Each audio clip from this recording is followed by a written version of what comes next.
I own about 10 saws, but I've never owned or used a Japanese pull saw, and I've wanted one. This is good for flush cuts. This is good for doing fine work. It's not really like a traditional Western saw where you're pushing to do the cutting. You're actually pulling, and it doesn't take much effort. So you don't need to really go crazy, not even a lot of pressure, but it helps you do really fine flush cuts. And I have a bunch of different materials we'll throw in the vise and cut and see how it works. It's got two sides, one with 17 teeth per inch and the other with 14. So the 17, and you can see by looking at it, the 17 teeth per inch, a little bit wider, that is for your rip cuts, so cutting along the grain. And then you have the finer side for cutting cross cuts or against the grain. It is a thin blade with some flexibility.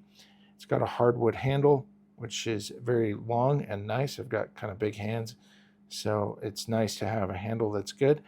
The first wood we're going to cut is a piece of bamboo with the cross-cut blades. So it doesn't take much effort when you're cutting with this. You're just kind of dragging it across. You can push it forward. All of the cutting is happening on the pole. And you don't need much pressure. In fact, the slower and the less pressure you give, the cleaner the cut is going to be. Now we're going to do a rip cut on a piece of pine.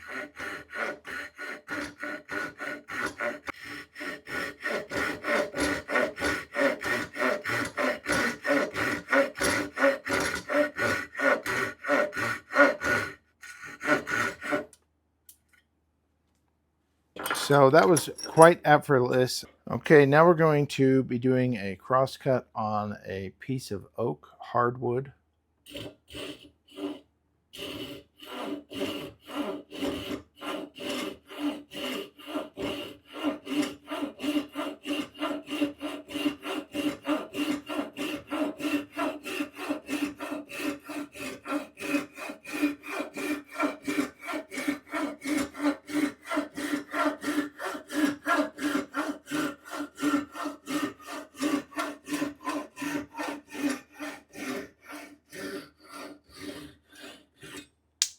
Beautiful. Okay, here we have a sheet of basswood ply. This is for laser engraving and cutting. And so I'm going to use the finer edge on this, and we'll see how it cuts.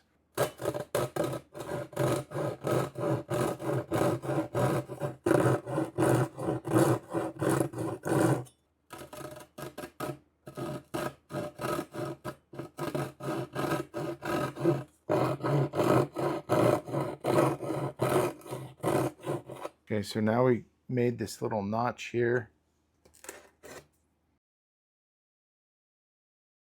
And one of the most common uses of a Japanese pull saw is to make flush cuts.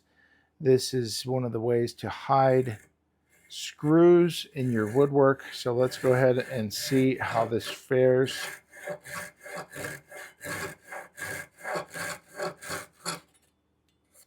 That is gorgeous.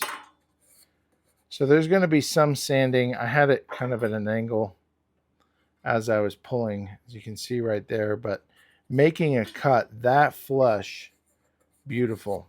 So there you have it, the Ruitool 6-inch Japanese pull saw.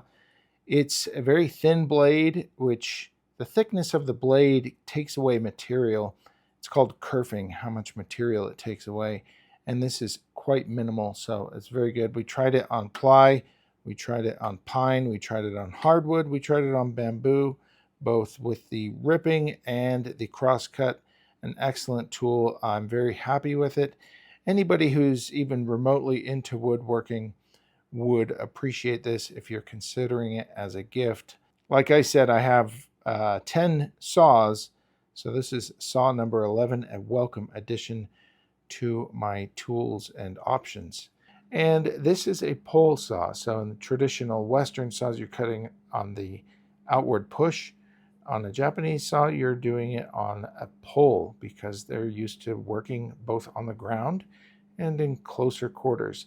You don't need a lot of force with this. In fact, it's better if you don't and you just let the teeth do all the work. So you're just gently working. You'll get finer cuts with some patience and delicate touch, and then you will with just brute force.